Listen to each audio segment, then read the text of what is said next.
ఆంధ్రప్రదేశ్ ముఖ్యమంత్రి వర్యులు శ్రీ నారా చంద్రబాబు నాయుడు గారికి నా నమస్కారములు. అయ్యా, నేను 2010 నుంచి ఏపీఎస్ఆర్టీసీలో కండక్టర్గా చేస్తున్నాను. నేను ట్రైబల్ వ్యక్తిని.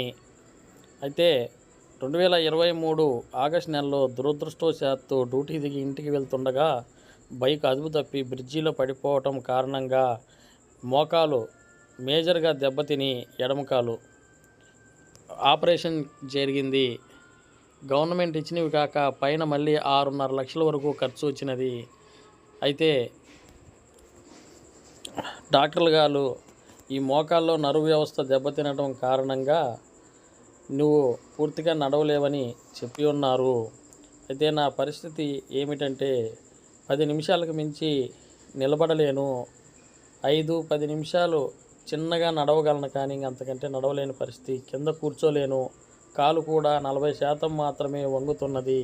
మెట్లు ఎక్కి దిగటం చాలా కష్టంగా ఉన్నది. ఇలాంటి పరిస్థితుల్లో నేను నిరుపేదవాడిని. నేను మరియు తెలుగుదేశం పార్టీ వీరాభిమానిని. అయితే సంవత్సరం నుంచి నేను ఆర్టీసీలో డిఎం గారి దగ్గర నుంచి, ఆర్ఎం గారి దగ్గర నుంచి, ఎండి గారి వరకు ప్రతి ఒక్కరిని మొరపెట్టుకున్నాను. కానీ నాకు ప్రత్యామ్నాయ ఉద్యోగం ఇవ్వటం లేదు. మరియు నేను గవర్నమెంట్ మా బోర్డు ఏపీఎస్ఆర్టీసీ బోర్డు వారు రికమెండ్ చేయలేదని చెప్పి ముఖ్యమంత్రి కార్యాలయానికి కూడా అబద్ధాలు చెప్పి ఎండి గారు తప్పించుకున్నారు. నాకు ఆల్రెడీ గవర్నమెంట్ మెడికల్ బోర్డు వారు 45% డిజబిలిటీ సర్టిఫికేట్ ఇచ్చి ఉన్నారు. అయితే వికలాంగుల శాఖ కమిషనర్ని కూడా కలిశాను. ఆయన కూడా నా పరిస్థితిని గమనించి ఎండి గారికి ఇవ్వమని రిక్వెస్ట్ చేసి లెటర్ రాసినారు. అయినప్పటికీ ఇవ్వకుండా ఆయన రాసిన రాజ్యాంగం ప్రకారమే ఎండి గారు ఈడీలు రాసుకున్న రాజ్యాంగం ప్రకారమే నడుచుకుంటున్నారు, కానీ నాకైతే న్యాయం చేయటం లేదు. దయచేసి మీరు కొద్దిగా గమనించి చెప్పండి. నేను రాజ్యాంగంలో లేనిది అడగటం లేదు. ఇవ్వమని జీవోలు ఉన్నాయి. కేంద్ర ప్రభుత్వ జీవో ఉన్నది.